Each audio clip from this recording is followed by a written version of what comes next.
시청자 여러분 안녕하십니까? 신통방통 윤태현입니다. 헌법재판소는 어제 검찰의 수사권을 대폭 축소하는 이른바 검수완박 법안에 대해서 판단을 내렸습니다.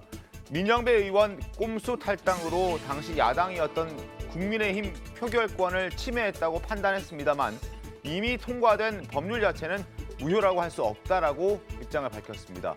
논란이 적지 않습니다. 지금부터 출연자들과 함께 자세하게 살펴보겠습니다. 반갑습니다. 자, 검수완박 법안. 지난해 5월 문 전 대통령의 퇴임을 앞두고 민주당이 사활을 걸고 추진했던 법안입니다. 어떻게든 윤석열 정부 출범 전에 통과시키기 위해서 법의 테두리 내에서 온갖 편법을 다 동원했던 법안이기도 합니다. 어떤 일이 있었었는지 지난해 5월로 돌아가 보겠습니다.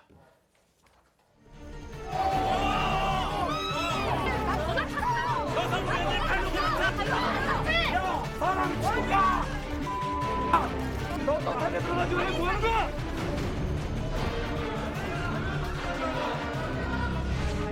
가결되었음을 선포합니다.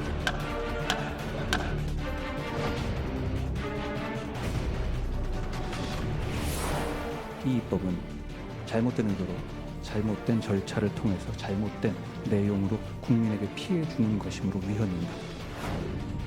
법무장관으로서의 어떤 일반적 지휘권이 검사의 예를 들면 구체적인 수사, 소추에 대한 지휘권이 아니기 때문에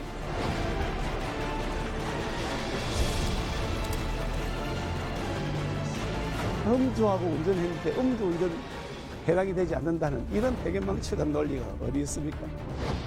한동훈 법무부 장관은 심각한 국가 혼란을 자초했습니다. 윤석열 대통령도 헌법재판소 판단을 무겁게 받아들여야 합니다.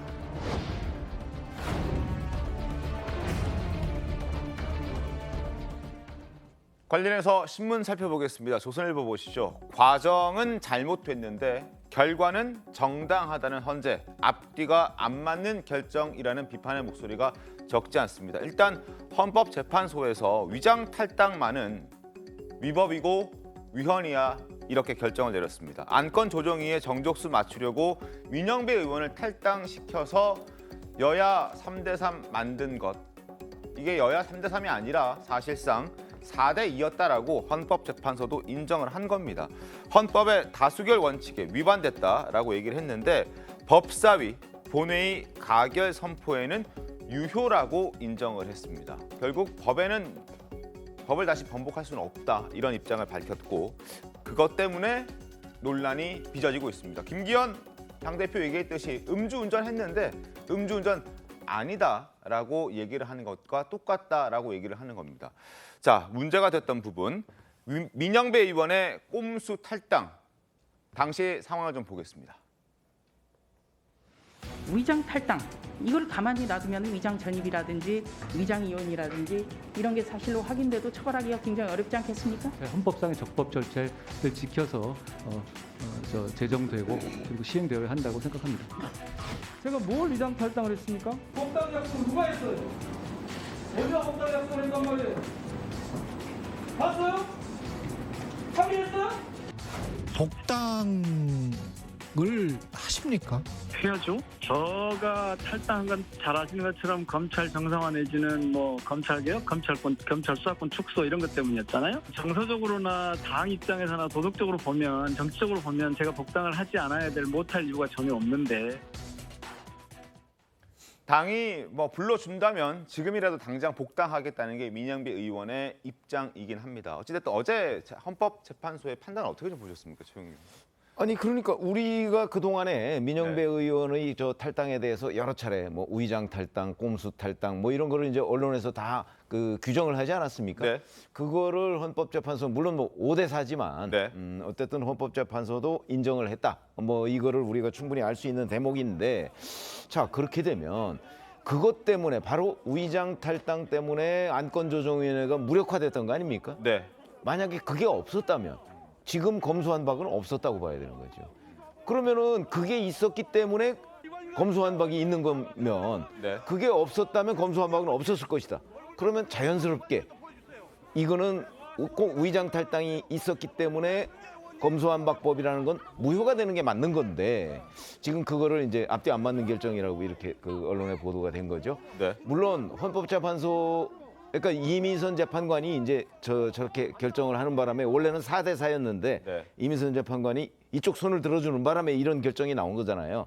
그 논리는 이런 겁니다. 뭐 이게 그 절차상 하자가 있었지만 그러나 뭐 이걸 무효로 할 정도는 아니다. 아마 이렇게 판단을 한 것으로 보이는데 뭐 그 부분에 상당수의 저는 뭐 절차적 하자가 매우 중요한 거기 때문에 네. 당연히 결과도 무효가 된다. 이게 일관성도 있고 상식적으로 맞는데 뭐 그런 것과는 맞지 않는 동의하기 어려운 그런 결정인 거는 맞는 거죠. 네.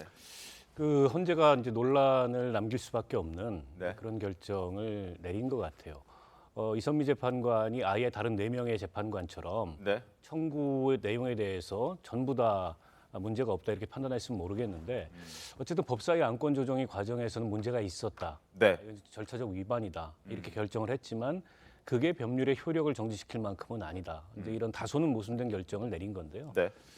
제가 이제 국회 절차와 관련해서 말씀을 드리자면 사실은 안건 조정위가 중요했지만 네. 안건 조정위가 법사위의 다는 아니거든요.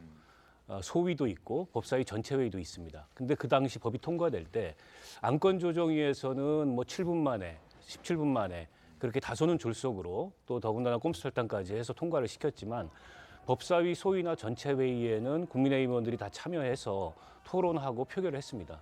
그리고 국회에 본회의에 수정안도 올라가 수정안도 토론하고 표결을 했어요. 때문에 이게 실질적인 심의 의결권을 침해했는지 여부에 대해서는 그렇게까지는 볼 수 없다. 그래서 음주는 했지만 음주운전은 아니다라기보다는 이게 신호 위반하고 과속은 했지만 그거 가지고 면허를 취소시키는 건 좀 아니지 않냐. 이런 정도의 결정이 아닌가 봅니다. 알겠습니다. 생각의 차이는 있을 수 있습니다. 자, 헌재 결정을 두고 여야 반응 극명하게 엇갈립니다. 민주당은 한동훈 장관이 사퇴해야 한다라고 목소리를 높인 반면에 국민의힘은 헌법재판소가 아니라 정치재판소가 됐다 강하게 비판했습니다. 김기현 대표와 박홍근 원내대표 목소리 들어보겠습니다. 황당한 궤변의 극치라고 생각합니다. 음주하고 운전했는데 음주운전 해당이 되지 않는다는 이런 해괴망측한 논리가 어디 있습니까? 정말 어이없습니다. 헌법재판소가 아니라 정치재판소 같아 보입니다. 한동훈 법무부 장관은 법치를 뒤흔들며 심각한 국가 혼란을 자초했습니다. 지금 당장 책임지고 사퇴할 것을 촉구합니다. 윤석열 대통령도 헌법재판소 판단을 무겁게 받아들여야 합니다. 검찰개혁 입법을 무력화하려던 시도에 대해 분명하게 사과하고 당장 불법 시행령부터 원상 회복하기 바랍니다. 헌법재판소의 재판관은 모두 9명으로 구성됩니다. 어제 5대 4의 결정이 나왔는데 성향에 따라서 그 결정이 달라졌다. 성향에 따라서 결정이 결정됐다. 뭐 이런 얘기들이 나옵니다. 자, 보수, 진보 이렇게 표시가 되어 있는데요. 한번 쭉 보시죠.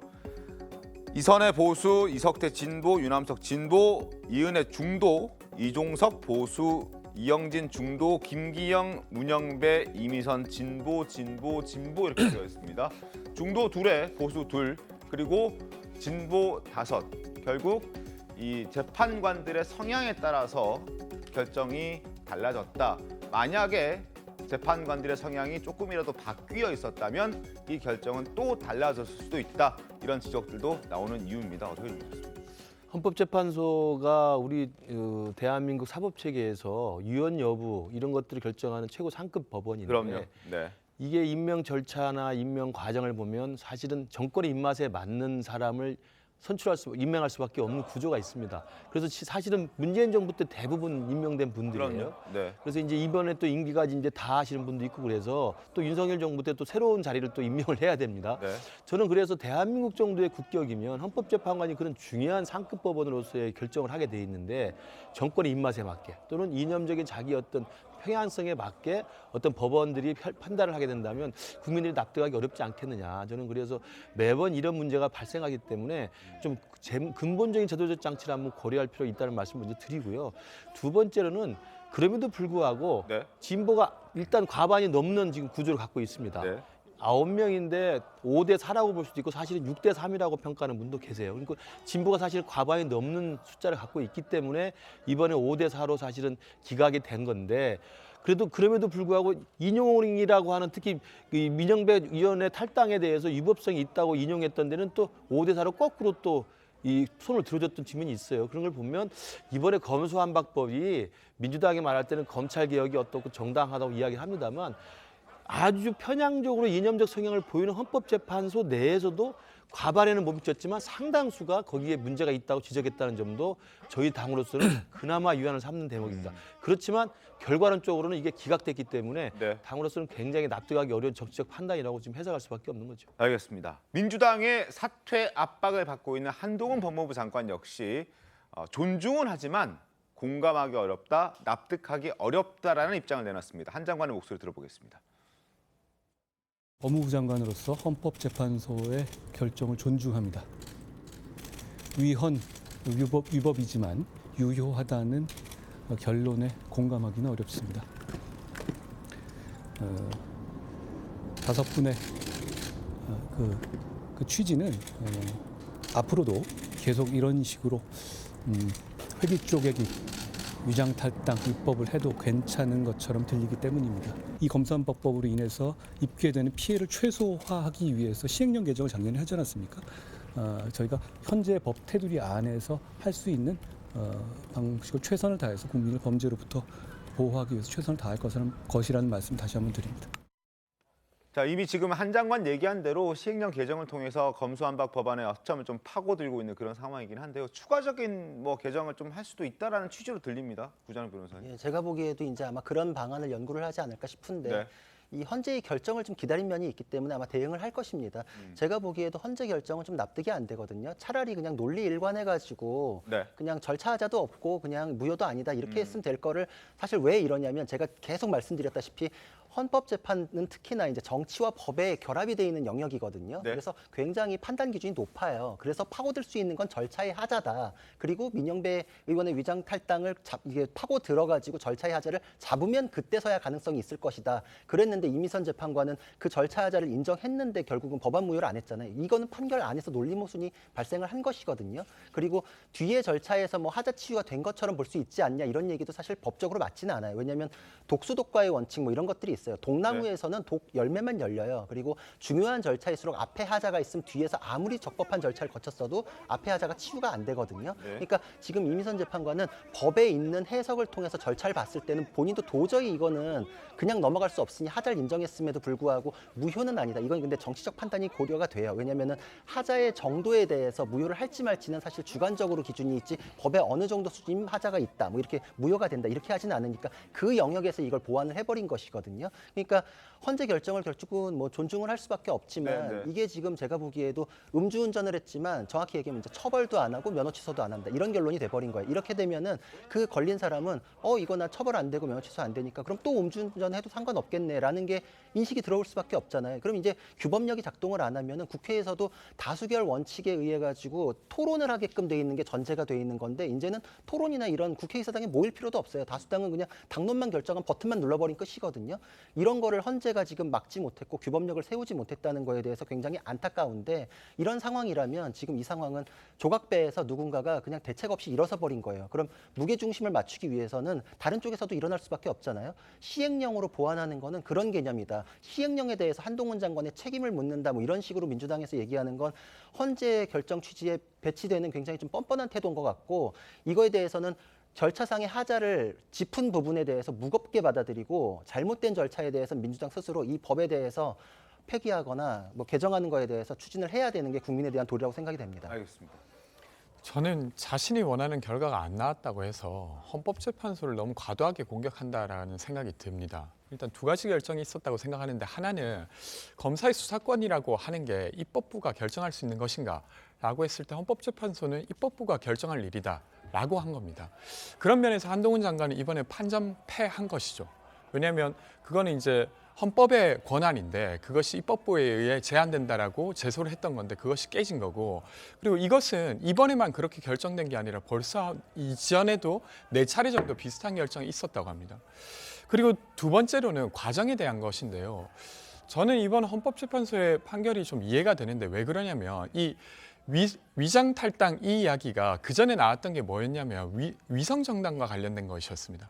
그때도 사실은 적법한 어떤 절차는 거쳤지만 내용적으로는 위법한 위성 정당을 만들어서 선거를 치렀죠. 그래서 어쨌건 의원이 비례대표가 민주당까지 포함해서 30몇 명이 됐어요. 근데 그 과정이 내용적으로 적법하지 않았다는 이유로 사실 그것을 다 되돌릴 수는 없는 거지 않습니까? 마찬가지로 저는 민영배 의원이 잘못했다고 생각합니다. 그리고 민주당이 그것을 만약에 허용했다고 하면 그 역시 잘못이라고 생각합니다. 그렇다고 해서 절차적으로는 그 절차를 다 거친 그 법안을 무효화해야 된다고 하는 것은 저는 동의하기 어렵기 때문에 이번 헌법재판소의 판결은 어느 정도 이해가 되는 판결이었다라고 이야기 드리고 싶습니다. 알겠습니다. 위성정당이 우리가 이제 흔히 좀 표현을 쉽게 하기 위해서 위성정당이라고 부르는 거지 그게 위법한 건 아니지 않습니까? 이번에도 마찬가지죠. 그러니까 탈당을 한 것 자체가 위법하다고 할 수는 없지 않습니까? 알겠습니다. 뭐 그렇게 그러니까 위성이 아니고 위장 탈당이라고 지금 얘기를 하는 거고요. 꼼수 이런 얘기가 하는 거죠. 저희가 좀 과거를 살펴볼 필요가 있는데요. 네. 그 헌법재판소가 97년 노동법 날치기 법안에 대해서 그리고 2009년에 미디어법 날치기 그리고 2011년에 방위사업법 날치기에 대해서 네. 똑같은 논리로 판결을 했습니다. 절차상 헌법 위반이고 문제는 있지만 법률의 효력을 정지시키지는 않는다. 이번도 이제 그 논리 연장선에 있는데 헌재가 왜 이렇게 결정을 하냐면 국회의 입법권을 존중하는 전제 위에서 헌법재판을 하기 때문에 이게 국회의 그 소관 사항이거나 국회의 재량 사항인 것에 대해서 아주 명시적으로 법률과 헌법을 위반한 게 아니라면 거기까지 헌재가 들어가서 그걸 판단하는 것은 적절치 않다. 이런 기준을 가지고 있는 것 같아요. 그래서 이번에도 절차상으로 문제는 있지만 그렇다고 법률의 효력을 정지시킬 정도는 아니다. 이렇게 저는 헌법재판소 이번 결정을 받아들입니다. 알겠습니다. 어쨌든 헌재가 판단한 것은 이 법률의 효력을 정지시킬 정도는 아니지만 민영배 의원이 위장 탈당한 것은 위법이다라고 헌법재판소도 판단한 부분이 있어서 그 부분은 위반이 아니다라고 얘기했던 권지웅 대변인의 말씀은 좀 정정을 하도록 하겠습니다. 어찌됐든 이번 헌재 결정으로 인해서 검수완박 법안의 정당성에 강한 의문이 제기되고 있습니다. 결국에는 나중에는 폐지를 해야 한다는 목소리까지 지금 나오고 있습니다. 검수완박법 폐기가 맞다. 헌재가 입법 문제를 지적한 검수완박법 폐기하는 게 맞다라고 얘기합니다. 재판관의 과반이 꼼수에 의한 법사위 통과로 위헌으로 보고 있다. 효력 정지되지 않은 악법이다. 국회가 스스로 정리하길 바란다. 국회가 추후에 나중에라도 뭔가 합리적으로 구성이 되고 그러한 사람들이 대다수를 차지했을 때 그때 국회가 스스로 정리하길 바란다 이런 취지입니다. 국회가 합리적 다수에 의해 정상적으로 운영되는 날이 오면 검수완박법의 잔해를 없애야 한다. 위헌적 절차가 낳은 흉한 법은 사라지는 게 옳다 이렇게 얘기하고 있습니다. 어찌됐든 절차적 정당성도 굉장히 중요한데 이 부분에 대해서 큰 스크래치, 상처를 받았기 때문에 어찌됐든 이 법안도 문제가 적지는 않다라는 걸 이번 헌재에서 판단이 내려준 것 같습니다. 그리고 헌재 판단이 내려진 어제 민주당은 양곡관리법 개정안을 강행 처리했습니다. 이 과정에서도 민주당이 지난해 10월 자당 출신 무소속 윤미향 의원을 안건조정위원회의 위원으로 선임해서 꼼수 논란이 일었습니다. 검수완박법 때 민영배 의원을 탈당시켜서 안건조정위에 넣었던 것과 똑같은 행동을 이번에 양곡관리법 개정안에도 했던 겁니다. 당시 영상들 잠깐 보겠습니다.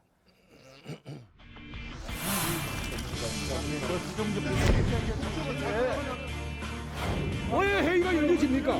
일정 합의가 안 됐는데. 지금 하자는 그랬다는 거예요? 포퓰리즘 정책입니다. 이재명 민주당 대표의 사법 리스크를 덮기 위해서 우리 당의 당 대표를 연계시켜서 정치적 공세를 하는 것은 그건 있을 수 없는 일이고요.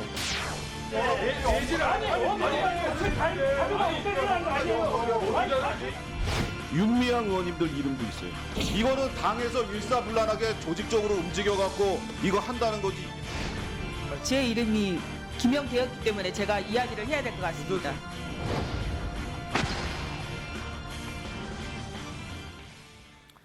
자, 양곡관리법 이게 이제 굉장히 첨예하게 여야가 서로 충돌하고 있는 법안이었는데 민주당의 이재명 대표 1호 법안이기도 했습니다. 어쨌든 꼼수를 들여가면서 꼼수까지 펼쳐가면서 단독으로 본회의 통과시켰습니다. 어제 모습 어떻게 보셨습니까? 저는 아까 우리 박원석 의원이 헌재가 그동안에 노동법이나 미디어법이나 이런 논란이 됐던 일단 그 다수의 폭력으로 일방 처리됐던 법에 대해서는 일단 입법부의 자율적 결정 과정을 일단 존중한다. 이제 이런 맥락이 있다 합니다만 그게 납득이 되는 측면도 있지만 또 하나의 부작용은 뭐냐면 그러다 보니까 계속 면죄부가 주어지는 거예요. 그러니까 그때 노동법이나 미디어법 관련했을 때 그렇게 다수당의 폭력적인 행태로 이게 강행 통과를 했을 때 한 번 제동을 걸어줘야 그다음에 그런 일이 벌어지지 않는 겁니다. 일종의 면죄부가 주어지는 거잖아요.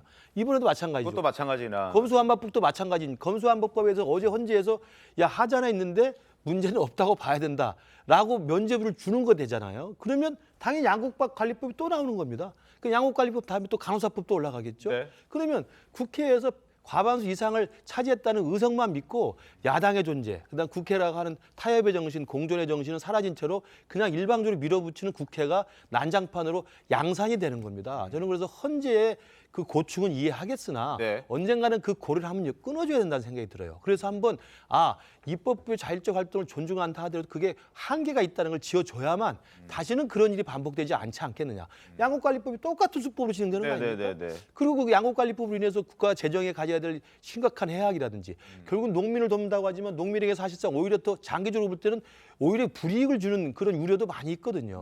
이런 것들을 아예 생각하지 않은 채로 이재명 대표 1호 법안 그리고 민주당 문재인 정부 때는 하지도 않았다가 갑자기 생색내기용으로 하는 것에 대해서 그냥 막을 수 없는 방법으로 밀어붙이지 않습니까? 저는 이런 면에서 보면 헌재가 한 번 정도는 고리를 끊어줬어야 된다. 그 대표적인 게 이미 검수완박법이었을 텐데 좀 아쉬운 저는 판결이었다고 생각합니다. 알겠습니다. 일각에서는 이런 해석도 나오고 있습니다. 신문 하나 보겠습니다. 조선일보 사설 보시죠. 양곡관리법.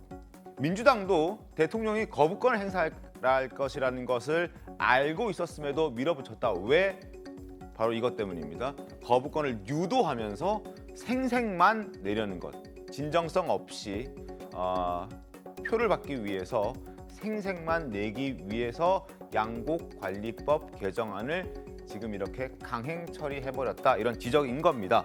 자, 민주당이 대통령이 거부권을 행사할 가능성이 높다는 사실을 잘 알고 있다. 자신들은 농민을 위해 이 법을 밀어붙였는데 대통령이 거부했다는 모양새를 만들려는 것이다. 농민들에게 생색내면서 대통령에게는 정치적 부담을 씌울 수 있는 묘책이라고 생각한다면 참으로 무책임한 일이다. 이렇게 지적하고 있습니다. 그리고 앞서 검수완박법, 그리고 이번에 양곡관리법, 그리고 간호사법, 그리고 방송법 개정안, 노랑봉투법 등등 여러 가지들이 지금 앞으로 대통령이 거부할 수도 있는, 거부권을 행사할 수도 있는 법안들이 줄줄이 올라갈 수도 있어서 아무튼 걱정이 크고 대통령에게도 부담이 있고 민주당은 어떻게 이걸 풀어나갈지도 궁금해지는 대목입니다. 자, 말씀하십시오. 저는 사실 여당이 반대하면 입법부가 아무것도 안 해야 된다고 생각하는 국민은 없을 거라고 생각합니다. 그러니까 입법부가 가지고 있는 권한 그리고 절차에 따라서 할 수 있는 것을 하는 거죠. 그리고 만약에 그것이 정말로 이제 대통령이 보기에 거부해야 된다고 생각된다면 거부권을 행사하는 것입니다. 거부권이 행사한다고 해서 뭐 입법이 아예 안 되는 것도 아니지 않습니까? 다시 입법부로 와서 3분의 2 이상이 동의하게 된다면 또 이제 법이 만들어지고 하여튼 이런 절차를 통해서 국민들은 사실은 각 당들이 어떤 생각을 하고 있는지 알게 되는 것이어서 이런 조치 자체를 부정하는 건 저는 적절하지 않다고 생각합니다. 저는 좀 아쉽습니다. 사실은 이 양국관리법의 내용을 들여다보면 이걸 한쪽은 일방 처리를 얘기하고 또 다른 쪽에서는 거부권을 행사할 그런 내용인가 싶어요. 지금도 정부가 쌀 생산량이 일정 부분 초과되거나 시장에서 가격이 많이 떨어지면 정부가 의무적으로 사줍니다. 지금도. 근데 이걸 아예 의무화하자 기준을 정해서. 근데 이걸 의무화할 문제인가라는 생각이 첫 번째로 들고 두 번째로는 의무화하더라도 그 의무화의 기준을 조금 더 높이거나 할 수 있는 타협의 여지가 없었는지. 근데 한쪽은 일방적으로 밀어붙이고 한쪽은 거부권을 시사하면서 이렇게 그냥 강대강으로 마주 달리다 보니까 결국 이런 결과가 났는데요. 사실 충분히 정책적으로 조정할 여지가 있는 법안조차도 지금 여야 간에 아무런 어떤 이 대화나 소통의 여지가 없다는 게 굉장히 답답합니다. 알겠습니다. 저도 이거에 대해서 굉장히 아쉬움이 있는 게 대화 토론 이런 거가 사라진 지 오래됐어요. 결국 법안이라는 것도 국가와 국민을 위해 가지고 심혈을 기울여서 연구해 가지고 내야 되는 것인데 정치적 셈법만 가지고서 하고 있거든요. 지금 양곡관리법이나 이런 것도 문재인 정부에서 반대했던 거잖아요. 독도 수호의 날 뭐 지금 입법하겠다 그러는데 전에 민주당 정부에서도 반대했던 거잖아요. 근데 지금 김남국 의원 같은 경우에 그때는 틀렸지만 지금은 맞습니다. 아무 논리도 없어요. 그냥 그렇게 얘기하고 있어요. 이게 지금 대화 토론을 위해 가지고 국가와 국민을 위해서 하는 게 아니면 결국은 입법 놀이터밖에 안 돼요. 국회가 스스로 격을 떨어뜨리는 행동을 하고 있는데 이거에 대해서는 정치적으로 그래서 포퓰리즘적인 법안 내고 거부권 행사하면은 대통령 때문에 못했습니다. 이렇게 하려는 정치적인 목적밖에 없다면은 국회의원이 국가와 국민을 위해서 입법을 해야 하는 본분을 지키지 못하는 것이다. 이렇게 생각할 수밖에 없습니다. 알겠습니다. 자, 양곡관리법 여기서 정리하도록 하겠습니다. 자, 이런 가운데 더불어민주당 대변인 김의겸 의원이 또 거짓말을 했습니다. 벌써 드러난 것만 3번째입니다. 상습적으로 거짓말을 하고 있다고 생각하지 않을 수가 없습니다. 자, 이번에는 어떤 거짓말을 했는지 신문 보겠습니다. 얼마 전에 당무위 결정이 있었죠. 이재명 대표가 이제 기소가 되고 난 다음에 최고위가 열렸고 당무위에서 이재명 대표 당원 80조 예외 조항으로 둬서 당직을 유지하게끔 해줬는데 그때 당무위에서 전원 만장일치로 이 대표의 당직을 유지하는 것으로 뜻을 모았다 이렇게 얘기했는데 그게 거짓말이었던 것이 드러났습니다.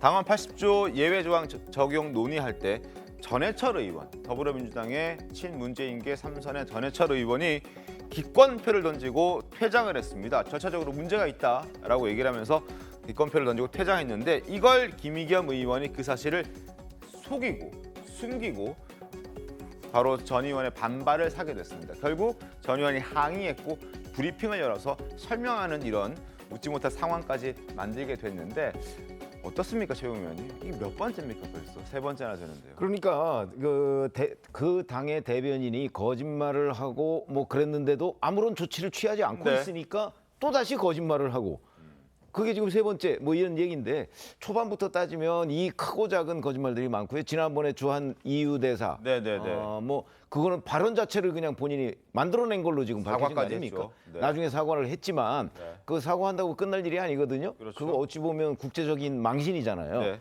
이런 일들이 계속되고 있는데도 불구하고 김의겸 대변인을 계속 그 자리에 유지시키고 있는 게 이재명 대표죠. 뭐 그런 부분에 대한 저는 국민적인 그 유권자들의 평가가 있을 거라고 보고요. 네.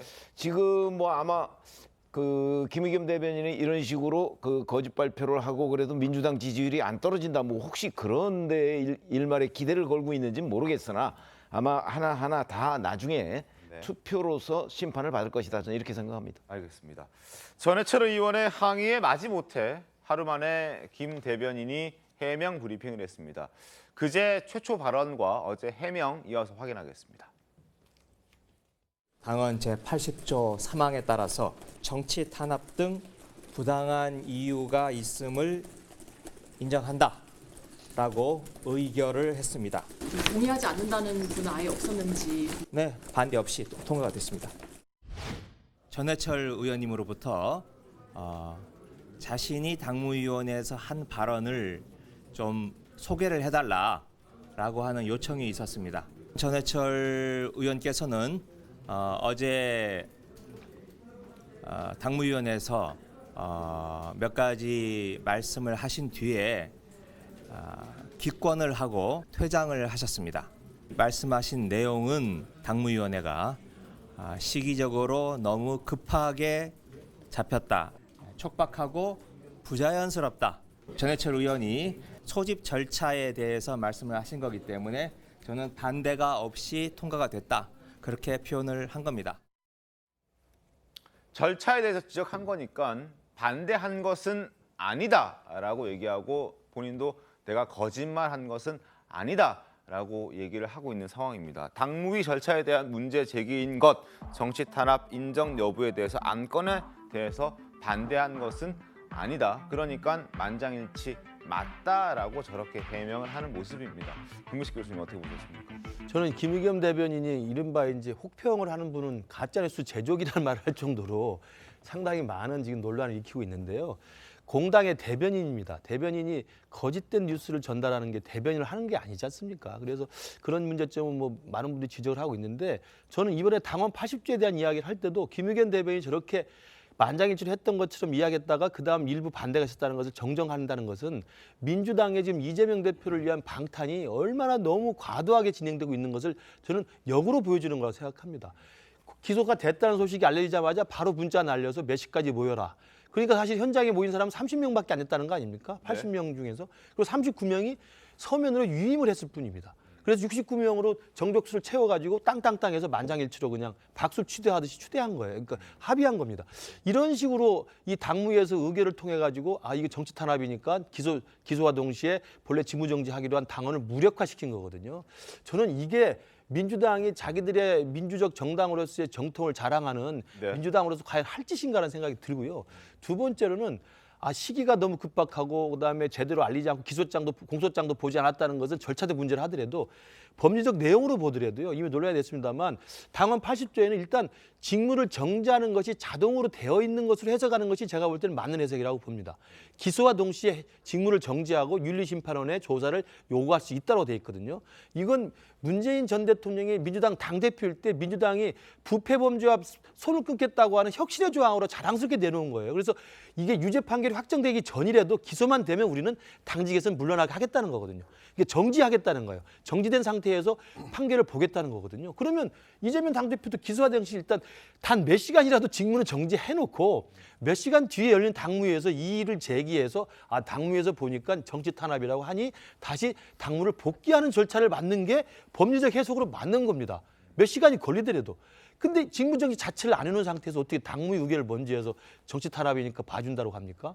저는 초등학교만 나온 문해력이면 충분히 납득 가능한 당헌 80조를 제멋대로 해석한 저는 정말 민주당이 민주라는 단어를 빼야 될 만한 정도의 정말 국민들 화나게 하는 저는 그 행동이었다고 생각합니다. 알겠습니다.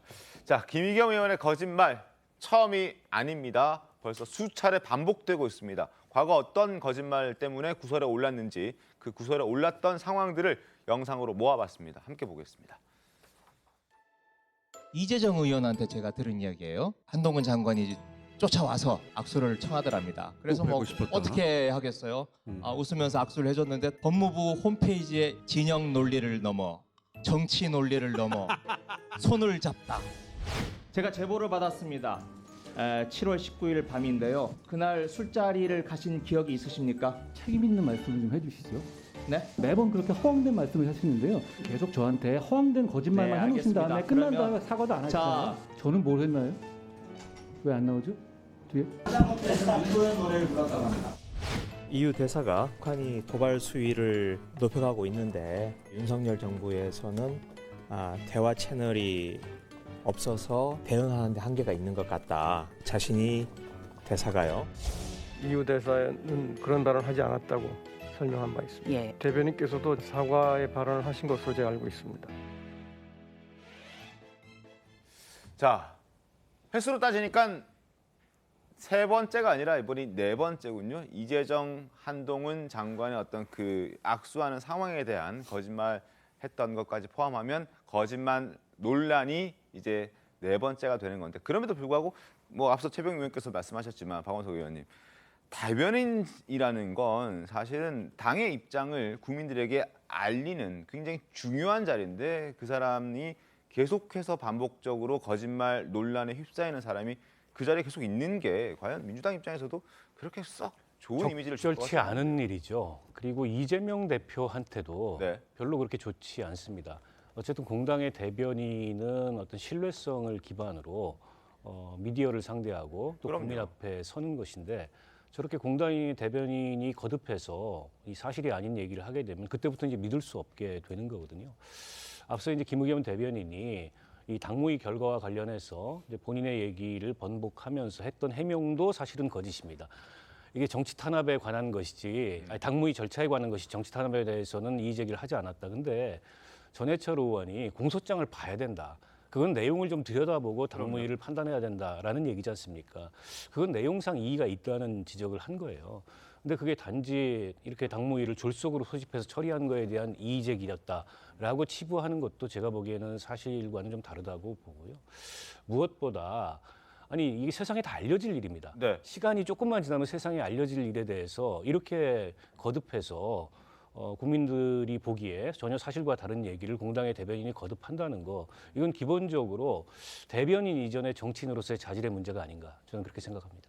근데 이제 저렇게 돼서 뭐 양치기 소년 수준을 넘잖아요. 지금 저런 상황이 되면 아마 앞으로 김의겸 대변인이 발표하는 부분에 대해서 기자들이 자꾸 그 팩트를 물어볼 거예요. 그렇죠? 그건 사실이냐, 진짜냐, 뭐 이런 걸 물어보지 않겠습니까?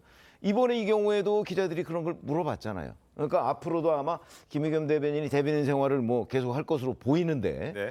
그런데도 기자들이 여기저기서 이제 대변인의 발표나 뭐 전달이나 이런 부분에 관해서 그거 진짜냐 하는 걸 계속 묻게 될 거기 때문에 아마 본인도 상당히 괴로울 것이고, 더불어서 민주당은 더욱더 왜냐면 대변인이 기자들로부터 불신을 받는데 그게 뭐 어떻게 제대로 유지가 되겠습니까? 아마 이런 난관에 처하게 될 것이다, 이렇게 말씀을 드립니다.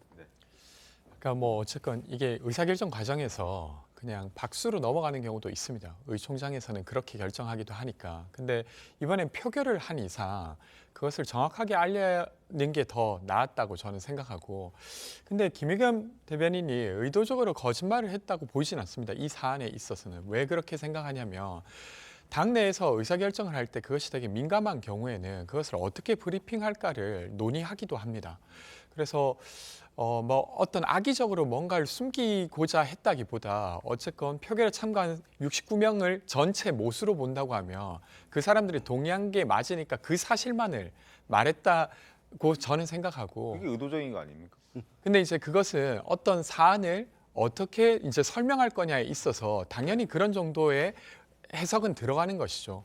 그래서 악의성은 없다 하더라도 그건 일종의 의도를 갖고 사실은 정당에서 결정하는 많은 것들을 정당은 자신들의 어떤 불리함을 줄이기 위해서 그것을 해석하기 마련이고, 저는 그런 일환으로 볼 수도 있다고 생각합니다. 그 만장일치라는 표현이 문제였던 거예요. 그렇죠. 일부 의견이 있었습니다만 다수의 어쨌든 의견으로 통과됐습니다. 이렇게 브리핑을 했다면 별 문제가 없는데 전혀 문제될 게 없죠. 만장일치를 굉장히 강조했어요. 근데 그건 명백히 사실과 다르거든요. 그런 점에서 저거는 대변인이 저렇게 브리핑하면 안 되는 거죠.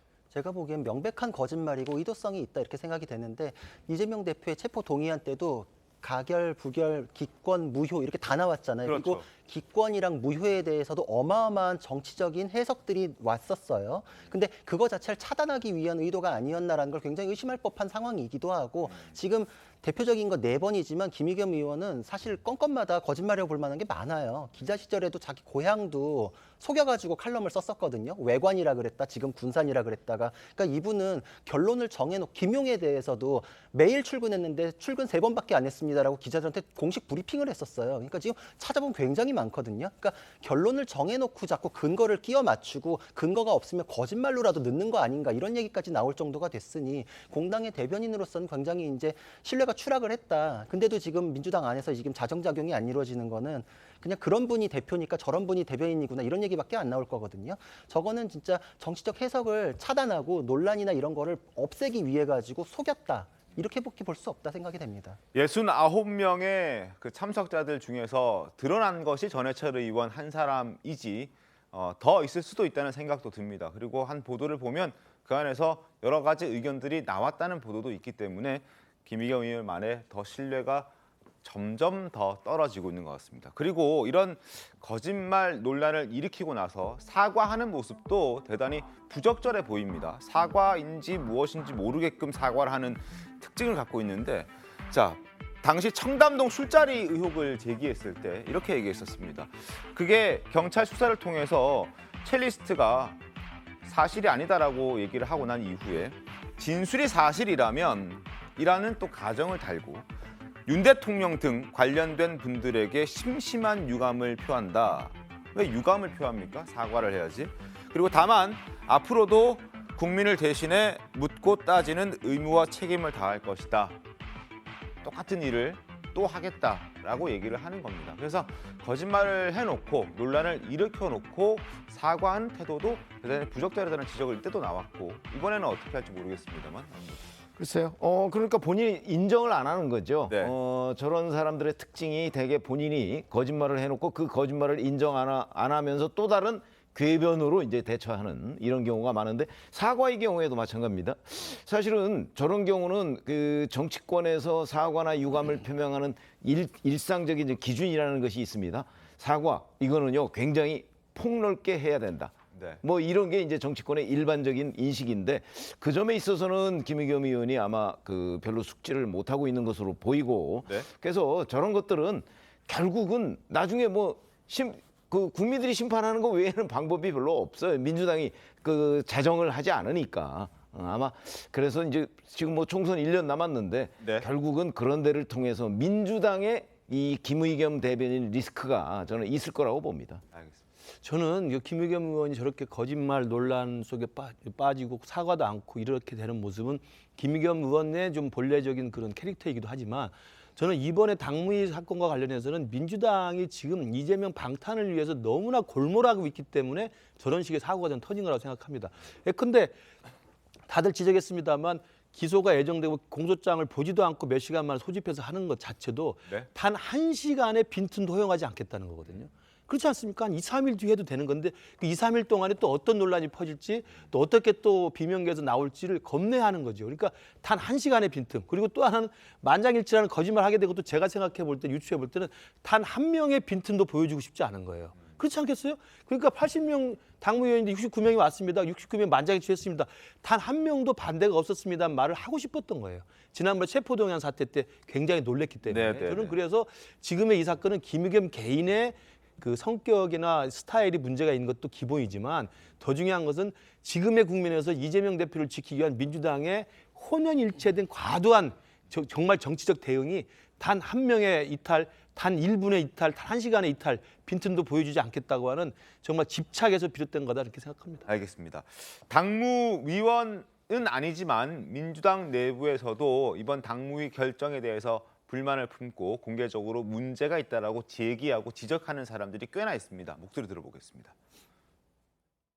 저는 이해가 안 갑니다. 이렇게 그냥 한 두세 시간 만에 땅땅 두드리고 졸속으로 요식행위를 해버리면 국민들이 저거는 그냥 뭐 이재명 당대표가 그냥 사람들 시켜가지고 자기 그냥 저기 사법 보호하려고 방탄하려고 저건 그냥 동원한 거야. 비판하는 사람들한테 빌미를 주는 거 아닙니까 이거?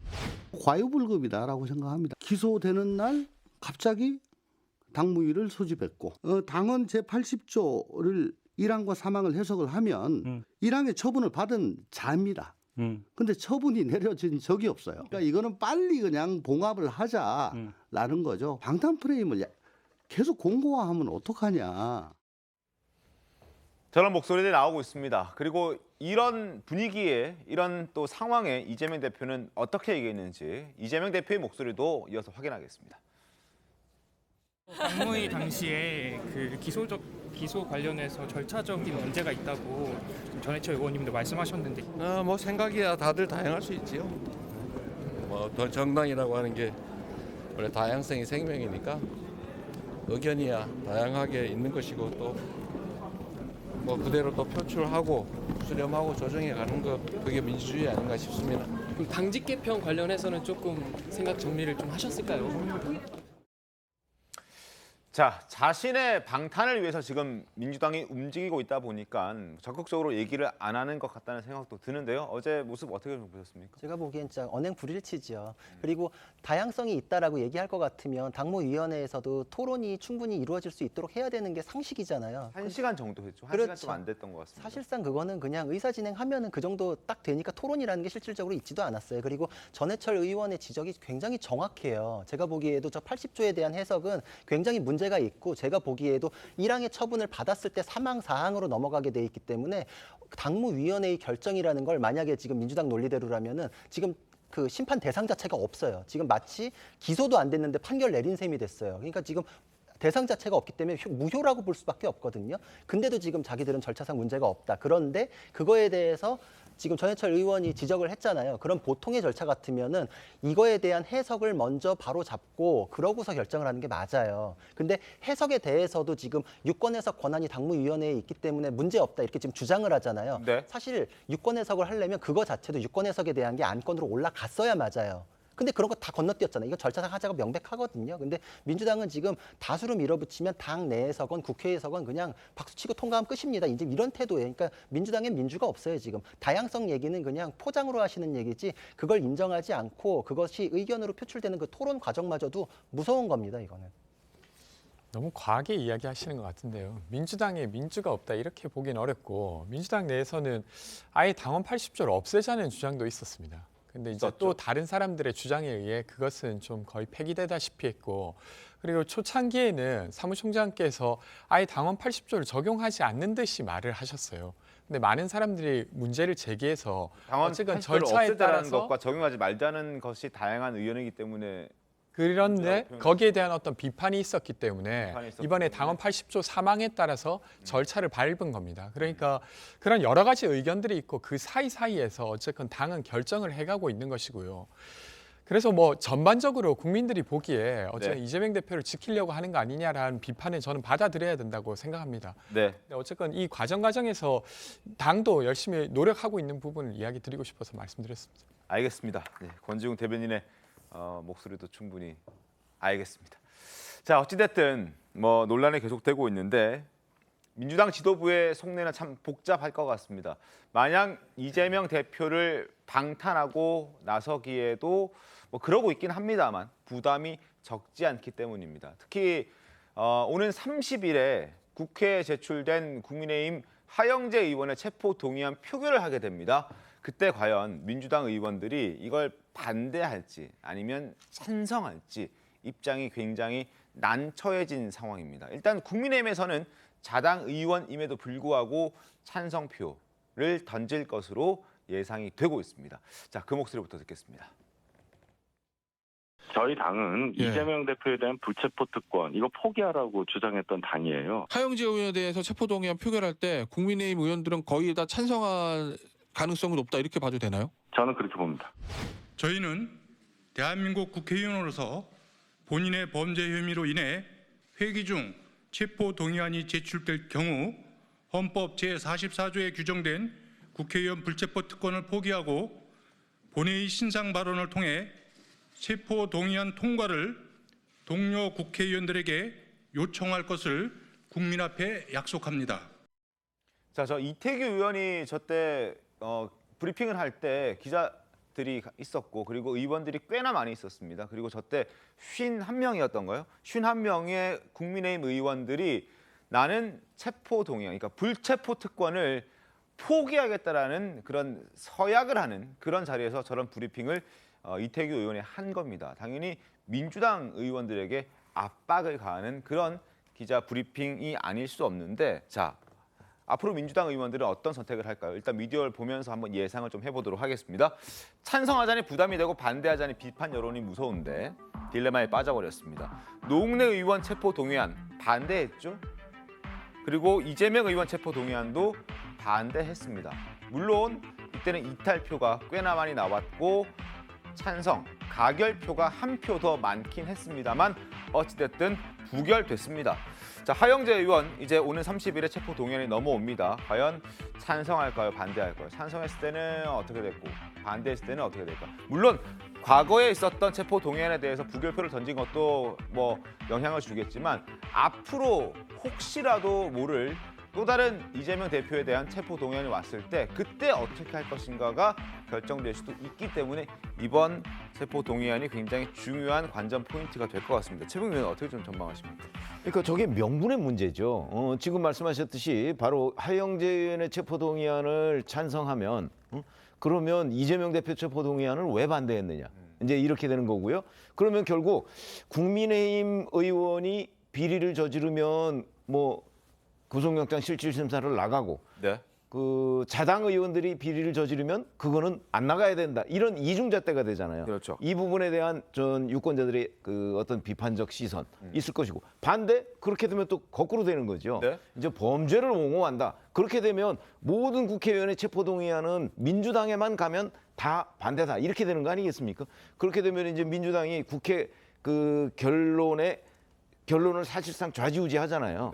이렇게 되니까 민주당에 훨씬 더 부담이 커진다. 국민의힘은 어차피 찬성한다고 하니까 그런 점 때문에 이제 딜레마라고는 하는데 아마 저거에 대해서 지금 민주당은 아직 어떤 결정도 내리지 않고 있는데 지난번에도 사실은 자율 판단이라는 그런 그 얘기를 했어요. 이번에도 아마 그렇게 하지 않을까 실질적으로는. 그러니까 그걸로 그냥 계속 밀고 나가는 수밖에 없죠. 국회의원 자율 판단에 맡기니까 이런 결과가 나왔다. 아마 이렇게 주장을 할 텐데 대다수의 국민들은 그 주장에 동의하지 않을 거다. 이렇게 봅니다. 박홍근 원내대표도 기자들의 질문에 명쾌하게 답을 내놓지는 못하더라고요. 자, 권지웅 대변인님, 민주당 입장 어떻게 좀 우리가 생각해야 됩니까? 저도 지금 최병묵 위원께서 이야기하신 대로 일단 자율투표라는 원칙을 지킬 수밖에 없을 것 같고요. 더불어민주당은 그전에 자당 의원이지만 체포동의안에 가결해서 영장실질심사를 받게 한 사례가 있습니다. 물론 있습니다. 네, 그러니까 뭐 정정순 의원이나 이상직 의원이나 그랬던 것이 있고, 근데 어쨌든 지금 이제 당대표와 관련된 사안이 있기 때문에 더 민감할 수밖에 없는데 어쨌든 뭐 묘안을 찾기가 쉽지 않아 보입니다. 만약에 이재명 대표께서 스스로 출석하겠다고 밝힌다고 하면 여러 가지 길을 좀 더 열 수 있겠지만 지금 그런 상황은 아니기 때문에 아마 그냥 알아서 결정할 수 있도록 의원들이 하지 않을까 싶습니다. 알겠습니다. 자, 체포 동의안 표결 오는 30일에 있습니다. 30일 어떤 결과가 나올지 기다려 보겠습니다. 지금부터는 오늘 놓치면 굉장히 아깝고 아쉬운 뉴스들을 소개해 드릴 텐데요. 어제 오후 서울 어린이대공원 동물원을 탈출한 얼룩말 한 마리가 서울 도심과 주택가를 활보하다가 3시간여 만에 포획이 됐습니다. 영상 보겠습니다.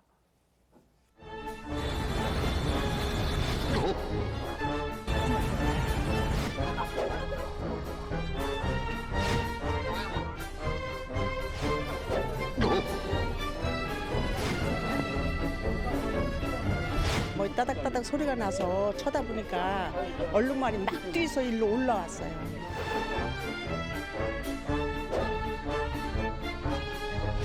그리고 얼룩말은 저희가 이제 건강을 확인해야 돼서 관련 수의사 상사가 이제 전담 진단을 예정입니다.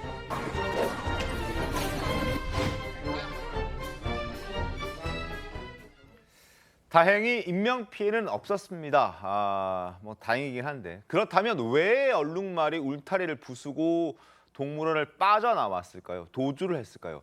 이 얼룩말 이름이 세로라고 하는데 세로에게는 안타까운 사연이 있었다고 합니다. 지난 1월에 올라온 영상으로 그 이유를 보여드리겠습니다.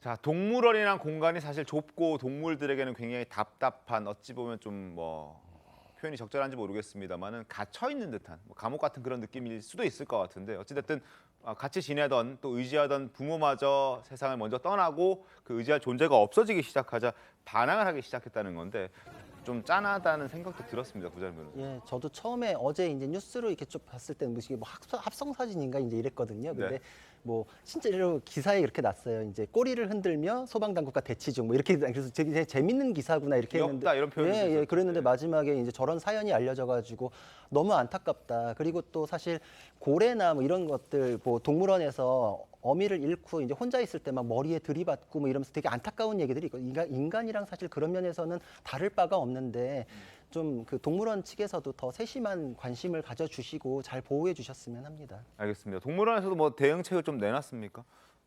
그러니까 앞으로 이제 조련사가 조금 더 이제 세심하게 관리를 하고 무엇보다도 사실 저게 펜스를 들이받고 나온 거잖아요. 그게 무너뜨리고 그런 것들을 잘 처리를 해서 저 얼룩말이 뛰쳐나오지 못하도록 조치를 해야 되겠죠. 그러니까 얼룩말이 사실 그렇게 뭐 무섭거나 또 성격이 굉장히 사나운 동물은 아니기 때문에 그 동물원 내에서 뭐 어린이라든지 또 관람객들이 먹이를 주거나 또 이렇게 또 할 수 있는 그런 상황을 만들기 위해서 펜스를 뭐 좀 낮게 이렇게 만들어 놨다고 하긴 하더군요. 그래서 이제 그런 부분을 좀 보완하고 앞으로 이런 일이 재발되지 않도록 동물원 측에서도 입장을 밝혀왔다고 합니다. 그리고 사실 동물들의 갑작스러운 출몰, 뭐 멧돼지가 내려오는 것과는 좀 결이 다르긴 합니다만 뭐 과거에 코끼리가 내려왔던 적도 있었다면서요? 이거 어떻게 된 겁니까? 2005년에 또 이제 이제 탈출을 했었는데 이것도 이제 사실 동물들이 스트레스에서 비롯된 게 있었거든요. 이제 넓은 데서 공연을 하고 다시 동물원으로 오니까 좁은 데로 오면서 이제 얘네들이 스트레스를 받아서 한 마리가 탈출을 하니까 다른 코끼리들도 우르르 이제 쫓아나가면서 근데 코끼리들 따라 강남간격이군요. 그렇죠. 근데 코끼리들이 그래도 포악하지는 않은데 이게 사실 몸 자체가 크고 몸무게가 많이 나가다 보니까 그때는 인사사고가 있었어요. 그래서 한 분이 또 갈비뼈가 부러지는 사고가 있었기 때문에 어제 사고가 또 이제 또 아차 하는 면이 있었는데 어젠 다행히 이제 인사사고는 없었거든요. 좀 세심한 주의가 필요하고 동물들이 또 이렇게 스트레스를 받으면 돌발 행동을 한다라는 게 여러 번 확인이 되었으니 동물원에서도 굉장히 좀 안전에 대해서도 세심한 배려가 필요할 것 같습니다. 알겠습니다. 자, 얼룩말 해프닝 살펴봤습니다. 자, 지금부터는 최근 다큐멘터리 나는 신이다가 공개된 이후에 파장이 계속 짙어지고 있는 JMS 정명석에 대한 이야기를 해볼 텐데 먼저 관련 영상을 짧게 보고 이야기를 해보겠습니다. 결국은 메시아다. 정명석이 이 시대에 온 메시아다. 항상 여성들을 데리고 다니거든요. 근데 다 키 크고 이뻐요. 하나님이 안 보인다고? 안 보여? 나 쳐다봐 하나님. 황령은 자신을 비롯한 수많은 여성 신도들이 총재 정씨로부터 상습적으로 성폭행을 당했다고 주장했습니다. 그것이 하늘의 뜻이라고 했습니다. JM의 사람들은 말을 참 잘합니다. 설문조사하는 척하면서 친구로 만들고 성경 강의를 듣게 하면서 친구, 가족 등 인간관계를 끊게 만들고 정명석을 메시아로 섬기게 합니다. 전 그렇게 JMS에서 하나님의 신부인 스타로서 10년간 신앙생활을 해왔습니다. 자, 정명석의 여신도 성폭행 혐의를 수사 중인 검찰과 경찰이 어제 동시다발적으로 대규모 압수수색을 진행했습니다. 정명석의 추가 혐의를 찾기 위한 압수수색이었는데 구자룡 변호사님, 어떤 혐의들이 더 있었던 겁니까? 지금 여신도 3명이 추가로 지금 고소를 했습니다. 성폭행과 성추행에 대해서 지금 구속이 돼서 재판을 받고 있거든요. 그거는 이제 외국 국적자 2명에 대한 성폭행 혐의로 지금 구속을 돼가지고 이제 수사를 받고 이제 재판을 받고 있었는데 지금 이제 넷플릭스에서 뭐 이런 컨텐츠 공개되고 또 이제 신도들이 추가적인 피해가 있다라고 하니까 이제 추가 수사가 된 겁니다. 이게 왜 중요하냐면은 구속 기간이 1심이 6개월이잖아요. 근데 다음 달 27일에 만기예요. 그러면 그때까지 재판이 안 끝나면은 석방할 수밖에 없습니다. 그렇기 때문에 추가적인 혐의가 지금 이렇게 드러난 상황에서 만약에 그 시간을 맞추지 못해가지고 석방이 된다면은 피해자에 대한 2차 가해, 증거 인멸의 우려 이런 것들이 뭐 말도 못하거든요. 그러니까 검찰로서는 신속하게 수사해서 추가 영장을 발부받을 수 있는 상황을 만들기 위해 가지고 굉장히 지금 노력을 하고 있는 상황이다. 그리고 이거에 대해서는 집단적으로 벌어진 일이기 때문에 범죄단체 조직에 대한 문제, 뭐 이렇게 의율돼가지고 변경되고 추가되는 문제도 있을 수 있고 또 역으로는 조직적으로 벌어졌기 때문에 조직적으로 이게 또 은폐가 될 가능성이 굉장히 높거든요. 그러니까 빨리 신속하게 할 필요가 있었기 때문에 대규모로 압수수색이 진행된 것입니다. 알겠습니다. 자, 그리고 JMS 이슈가 터진 이후에 온라인에 지금 보시는 것처럼 전국 대학교 JMS 2단 동아리 현황이라는 근거 없는 글들이 돌아다니고 있습니다. 화면 보겠습니다. JMS 2단 동아리 현황, 여기가 1998년도에 월간 현대 종교라고 2단 종교를 이렇게 연구하고 찾아다니는 그러한 단체가 이 현황을 만든 겁니다. 근데 이제 최근에 업데이트되거나 뭔가 새롭게 만들어진 게 아니고 이 현대 종교라는 여기에서도 이게 너무 오래된 1998년도 본인들도 기억하지 못하는 과거에 만들어진 것이라 삭제했다고 하는데 과거에 만들어진 게 이제 맘카페라든지 각종 커뮤니티를 통해서 지금 국민들에게 접촉을 할 수 있는 그런 상황이 돼버린 겁니다. 어쨌든 여기에 뭐 각종 대학교, 뭐 서울에 있는 대학, 지방에 있는 대학 할 거 없이 전국에 있는 대학과 거기에서 특정 동아리들이 지금 이제 거론이 되면서 그 동아리들도 피해를 보고 있다라는 신문도 보도가 됐습니다. 신문 함께 살펴봐 드리겠습니다. 서울신문인데요. JMS 동아리 아닙니다. 온라인 꼬리표 확산에 대학가가 골머리를 앓고 있습니다.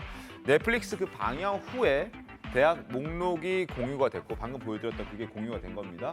25년 전 작성 자료 온라인에서 확산이 되고 있고 검경 앞서 말씀드렸던 금산 수련원 합동 압수수색 지금 구속기한 만료를 앞두고 추가적인 혐의를 더 찾기 위해서 갔던 것까지 나와 있는데 어찌됐든 한양대에서 최근 학교 본부에서 JMS가 맞냐는 한 동아리에게 연락이 왔다는 겁니다. 그래서 이단 동아리 아니냐라고 해서 놀림도 받고 상처도 받고 지금 되게 괴롭다. 신입생 모으기도 쉽지 않을까 봐 걱정이다. 이런 목소리도 나오고 있고 또 다른 한 대학 숙명여대에서는 또 한 동아리가 있는데 그곳에서도 연락이 자주 온다고 합니다. 그래서 해당 내용을 접하고 학교 내 여러 동아리들 연락을 돌렸지만 모두 JMS와 관계가 없다. 억울해한다. 이런 얘기가 나오고 있습니다. 물론 앞서 보여드렸던 그 현대 종교라는 곳에서 만든 그 명단이 진짜일 수도 있고 가짜일 수도 있고 그 안에 속해 있는 동아리들 중에선 실제로 JMS와 연관이 있을 수도 있고 아닐 수도 있고 여러 가지 가능성들은 열려 있다는 점을 좀 말씀을 드리겠고 어쨌든 과거에 만들어졌고 최근에 만들어진 건 아니라는 점도 확실히 말씀을 드리겠습니다. 그리고 대학 동아리뿐만 아니라 뭐 다른 병원이라든지 뭐 치과 뭐 이런 그런 것들도 이제 인터넷에 마구 돌아다니는데 네. 사실 그게 전혀 검증이 안 된 자료거든요. 그러니까 뭐 예를 들어서 동아리 같은 경우는 이름이 비슷할 수도 있어요. 그렇죠. 뭐 그 동아리 이름 짓는데 뭐 아주 독특한 이름 외에 전통적인 동아리 외에는 나머지는 비슷할 수도 있거든요. 근데 25년 전 자료 그 자체도 검증이 안 됐을 뿐더러 그걸 가지고 와서 지금 마치 JMS 각 대학의 동아리인 것처럼 이렇게 얘기를 하니까 아닌 거를 입증하기 아니라고 하는 거 외에는 사실 방법이 없잖아요. 아닌 걸 입증하기가 어렵거든요. 그래서 이제 그 피해를 받고 있는 거고 뿐만 아니고 각종 병원 그다음에 뭐 일반 교회에서도 이름이 비슷하다는 거 뭐 이런 것들 때문에 굉장한 피해를 입고 있는 모양인데 일단 수사가 빨리 끝나고 그리고 명확하게 어느 곳이 그 뭐 JMS와 관련이 있다는 것들이 좀 이렇게 누군가 좀 정리를 해서 일반 국민들한테 알려야 선의의 피해자가 생기지 않을 거다 이렇게 말씀을 드립니다. 이런 것도 혹시 법률적으로 어떤 보호를 받을 수 있습니까? 이런 명단의 피해를 보게 되면은? 사실 뭐 이제 포털에 대해서는 삭제 요청을 해가지고 지우고 그거에 대해서 이제 근거 없이 계속 이제 뭐 언론사나 이렇게 나올 경우에는 중재위원회 또는 이제 이게 법적으로는 이제 민형사상의 문제 이렇게 제기는 할 수 있거든요. 근데 그 월간 종교라는 곳에서 나온 거에 대해서 연결해가지고 나온 거는 근거가 있이 나왔던 것이기 때문에 사실 이제 그거를 퍼날른 것까지 이제 다 뭐 법적으로 문제 삼기는 좀 쉽지는 않습니다. 알겠습니다. 어쨌든 그 동아리 현황이라는 건 1998년도에 만들어졌는데 지금은 만든 단체도 삭제를 한 상황이다. 그리고 과연 이 지칭되어 있는 여러 동아리들 중에서 실제로 JMS와 관련된 부분들이 있는지 없는지 그리고 있다면 얼마나 있는지 이 부분도 단정지어서 말씀을 드릴 수는 없다는 점 다시 한번 말씀을 드리겠습니다. 자, 그리고 오늘 배우 유아인 씨가 사실 경찰 소환 조사를 앞두고 있었습니다. 근데 갑자기 미뤘습니다. 변호사 측에서는 출석을 일부러 늦추려는 의도는 없었다라고 설명을 덧붙이기도 했는데 하루 앞두고 갑자기 출석을 미루다 보니까 일부러 늦추려는 것 아니냐는 의심을 받을 수밖에 없잖아요. 근데 일부러 늦추는 경우도 있고 아닌 경우도 있는데 이 사건에 대해서 보면은 사실 일부러 늦춘 것 같지는 않거든요. 왜냐하면 이제 공개 소환에 대한 부담 때문에 일정을 다시 협의한다. 아마 이쪽으로 보는 게 좀 맞을 것 같습니다. 왜냐하면 늦춰가지고 실익이 없는 사건이에요. 이거는 이미 소변과 채모가 수집이 돼가지고 다 드러나 있는 상황이죠. 그렇죠. 그러니까 객관적 증거가 완벽하게 나와 있기 때문에 거기에 나와가지고는 언제 어떻게 입수를 해가지고 투약을 했습니다. 이제 이런 사실관계에 대한 조사만 남아있지 혐의를 뒤집을 정도의 어떤 실익이 있는 방어 논리를 만든다거나 뭐 준비를 해가지고 탄핵 증거를 만든다거나 이렇게 할 수 있는 사건은 아니에요, 사실. 그래서 이거는 늦춘다기보다는 그냥 일정을 협의해서 비공개로 가고 싶습니다. 이 차원에서. 왜냐하면 언론 보도에서 수사기관에 의하면 몇 월 며칠에 이제 소환을 합니다라는 이런 식이니까 이제